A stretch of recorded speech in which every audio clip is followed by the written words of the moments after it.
Akhirnya kesampaian juga jadi narasumber. Mau nanya-nanya apa nih? Iya. Kok jadi saya yang tegang ya, Bang? Nggak usah tegang. Tarik nafas dulu. Gitu.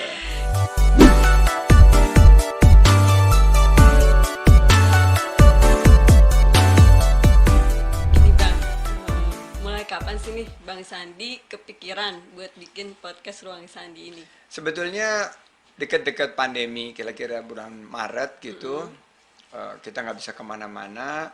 Terus akhirnya saya bilang gimana ya bikin acara yang simple tapi bisa relevan buat memberikan pesan-pesan positif, pesan-pesan motivasi. Kalau dilihat kan ini ada tulisan Iya, good good vibes vibes only. only. Ini kan hanya jadi kita bicara hal-hal yang positif di Iya, sini membangkitkan optimisme, apalagi kita tahu pandemi kan. Iya. Nah, ini yang saya arahkan supaya kita tetap optimis untuk bisa terus menjaga kesehatan, Iya. untuk mengikuti anjuran pemerintah, dan juga bagaimana caranya kita menggali motivasi-motivasi dari berbagai macam narasumber dari background-background yang berbeda-beda. Dan biasanya kalau saya kan cuman cover sisi ekonomi, Iya. bisnis, tapi kali ini kita cover dari kesehatan, dari inspirasi sebagai pegiat ekonomi kreatif, juga untuk terobosan-terobosan membuka lapangan kerja, dan untuk anak-anak muda itu supaya justru melihat bahwa pandemi ini satu kesempatan untuk mereka jadi penyelamat pembangunan Indonesia ya, khususnya kalau di bidang ekonomi bisa membuka usaha. Saya waktu itu kan berangkat daripada Iya, pengalaman ya. saya Bang tahun Sandi 97. Iya, yang jadi saya di PHK waktu Iya. itu krisis, tapi justru malah itu membuka Peluang. satu peluang, membuka lapangan kerja bagi banyak orang, ya jatuh bangun, Iya. dan ini inspirasi yang kita ingin sampaikan di podcast Ruang Sandi. Dan kadang-kadang tokoh-tokoh yang datang ke sini itu ya sebagian yang sudah banyak dikenal, tapi ada juga yang belum dikenal. Oh. Seperti kemarin ada teman-teman para pengemudi ojek online yang mengumpulkan dari uang yang sangat sedikit itu, tapi terus berbagi di tengah pandemi. Itu sih luar biasa. Buat saya dia adalah pahlawan masa kini. Mereka pahlawan masa kini yaitu GoPay ya. Mereka menamakan GoPay, tapi Pay-nya itu Pay. Apa Jadi tuh, Pak? Gojek peduli anak yatim. Oh, luar biasa GoPay. ya di tengah Terus, pandemi gini. ya teman-teman dari Kopi Sunyi yang menghadirkan satu terobosan membuka lapangan kerja bagi teman-teman teman tuli.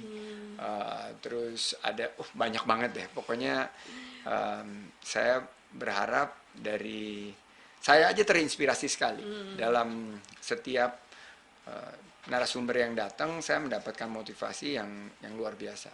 Jadi narasumbernya tuh nggak mesti orang terkenal ya Pak. Yang Nggak penting mesti. bisa Pokoknya menginspirasi banyak orang ya. kalau mereka punya satu kegiatan yang positif atau punya satu value, nilai-nilai yang inspiratif, itu kita ingin undang di sini untuk berbagi dan memberikan motivasi kepada seluruh pendengar podcast Ruang Sandi dong. Wow. Udah nggak nervous lagi kan? Udah enggak. Udah enak Cuman ya? masih gimana gitu Pak. Ya, gimana nih? Ngeliat Bapak tuh. Tarik napas. Gitu. Pak, kenapa sih dikasih nama podcast Ruang Sandi? Ya, Kenapa? pertama mediumnya adalah podcast, dan kita sekarang ternyata di tengah konsep living urban life gitu. Jadi kehidupan kita di tengah-tengah perkotaan gitu. Podcast ini jadi satu alternatif, masyarakat dapat bukan hanya dapat sumber informasi, tapi juga dapat inspirasi dan dapat juga sumber hiburan. Iya. Karena di podcast Ruang Sandi ini kadang-kadang suka ada nyanyi-nyanyinya juga. Terus di podcast ini kita juga ada di kanal YouTube, dan di kanal YouTube itu channelnya namanya Podcast Ruang Sandi. Ya konsepnya ini podcast. Kita pakai kesempatan yang bisa ada dua dimensi, bisa didengar suaranya saja atau bisa dilihat juga gambarnya. Dan kalau Ruang Sandi, kebetulan 2 tahun yang lalu saya dengan teman-teman, Mas Dimas dan timnya ngelihat bagaimana engaging anak-anak muda ini untuk berpikir positif untuk pembangunan bangsa kita. Jangan terpecah belah, jangan nyinyir, jangan baperan, jangan julid. Tapi Ruang Sandi ini diisi dengan kegiatan-kegiatan yang positif, mulai dari ruang hobi, ruang olahraga, sampai kepada ruang bisnis. Nah, ini ada ruang-ruangnya. Kita harapkan dengan ditambahnya podcast Ruang Sandi ini, Ruang Sandi akan semakin mampu untuk mengisi relung-relung yang ditinggal oleh aktor-aktor yang selama ini mungkin banyak terfokus kepada agenda-agenda yang belum bisa memberikan di tengah pandemi ini satu semangat yang positif. Jadi harapan kita Ruang Sandi akan terus hadir dan kita sengaja menghindari kontroversi karena kalau itu pasti channelnya ada yang lain ya, tapi saya ingin fokusnya kepada hal-hal yang positif aja. Kalau karena good vibes only. Kalau yang kontroversi bisa ke channel yang lain, tapi kalau kita purely motivasi. Keren. Oke, saya boleh tahu nggak nih Pak alasan dibalik pembuatan channel podcast Ruang Sandi ini? Alasannya waktu 2019.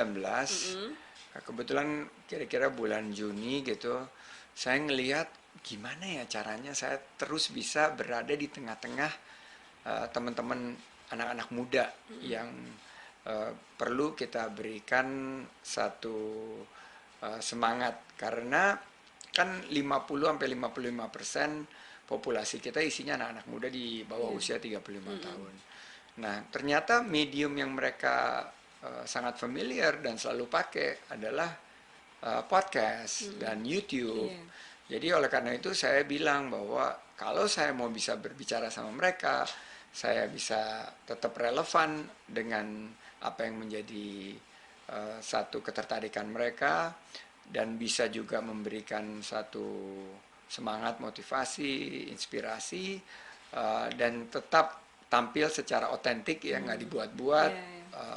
Tampil secara orisinil, apa adanya Sandi Uno gitu, dan sesuatu yang talkable yang akan menjadi buah bibir. Nah, lahirlah podcast Ruang Sandi, itu menjadi pemikiran saya. Oke. By the way Pak, menghasilkan uang nggak sih?